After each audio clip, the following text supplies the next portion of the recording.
आपका मकसद तो हमें मालूम है, 2014 से हमें मालूम है आपका मकसद क्या रहा है। कभी घर वापसी, कभी लव जिहाद, कभी ट्रिपल तलाक, कभी सीएबी, कभी एनआरसी, फिर दोबारा एनआरसी, मतलब के फिर 370। आपका लक्ष्य हमें मालूम है, आपका लक्ष्य मालूम है, आपका नजरिया भी मालूम है। आप नाम से, किसी के नाम से पता करना चाहते हो इस देश में वो रहेगा या नहीं रहेगा। आपने एक बड़ी आपत्तिजनक बात की शुरुआत में, आपने कहा कि वो जो मुसलमान यहाँ हैं उनको डर करने की जरूरत नहीं। किस मुसलमान के आपसे डर है? हिंदुस्तान का कोई मुसलमान आपसे डरता नहीं है।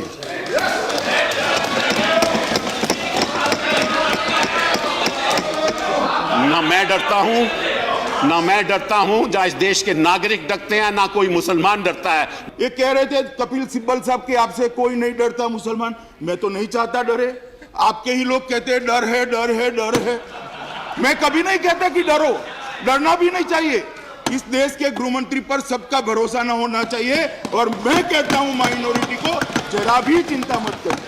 और इस बिल के लिए भी, मान्यवर, इस बिल के लिए भी कहता हूं कि ये बिल भारत में रहने वाले किसी भी माइनॉरिटी को और विशेषकर मुस्लिम भाइयों बहनों को जरा भी नुकसान करने वाला नहीं, क्योंकि ये बिल सिर्फ उनको नागरिकता देता है, किसी की नहीं छीनता है।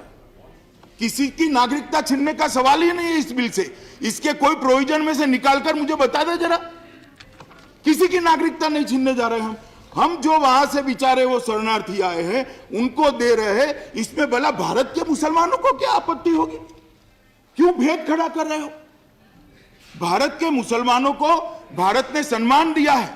बाद में मैं आता हूं नरेंद्र मोदी सरकार ने भी क्या किया है, मगर हमने सम्मान दिया। उनको डरने की कोई जरूरत नहीं है। मान्यवर, इनके नागरिकता को कोई असर होने वाला नहीं है। ये तो वहां से जो प्रताड़ित लोग आए हैं, हिंदू है, सिख है, बौद्ध है, जैन है, क्रिश्चियन है, पारसी है, उनको नागरिकता देने का सवाल है, किसी को हटाने का नहीं।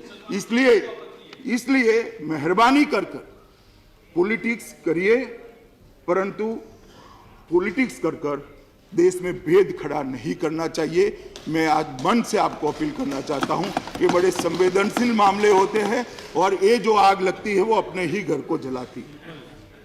इसलिए इस आग से किसी ने खेलना नहीं चाहिए। मान्यवर, 25 नवंबर 1947 कांग्रेस पार्टी के एक संकल्प को मैं पढ़ना चाहता हूं जो कांग्रेस पार्टी ने अपनी कार्यकारिणी में स्वीकार किया। कांग्रेस पार्टी पाकिस्तान के उन सभी, अब शब्द प्रयोग सुनिएगा मेरा, गैर मुस्लिमों को, मैं तो गैर मुस्लिम भी नहीं कहा, ऐसा कहा कि हिंदू, सिख, कांग्रेस पार्टी पाकिस्तान के उन सभी गैर मुस्लिमों को पूर्ण सुरक्षा देने के लिए बाध्य है जो उनके जीवन और सम्मान की रक्षा करने के लिए सीमा के उस पार से भारत में आए हैं या आने वाले हैं। अब साहब, आप कांग्रेस पार्टी के रेजोल्यूशन को भी नहीं आपने तो नहीं माना, हम मान रहे, हमारा विरोध क्यों कर रहे हैं? मैं सोर्स कहता हूं, भारत का स्वतंत्रता संघर्ष, selected document and sources by Jagdish Sharan Sharma, volume 3, पृष्ठ नंबर 835, पार्लियामेंट की लाइब्रेरी में है, निकाल कर जरा कर लेना। दूसरा, बैठिए जरा। दूसरा, महात्मा गांधी जी, जिसको इस देश का हर नागरिक मानता है, हर नागरिक मानना भी चाहिए, हम भी मानते हैं, हम भी मानते हैं।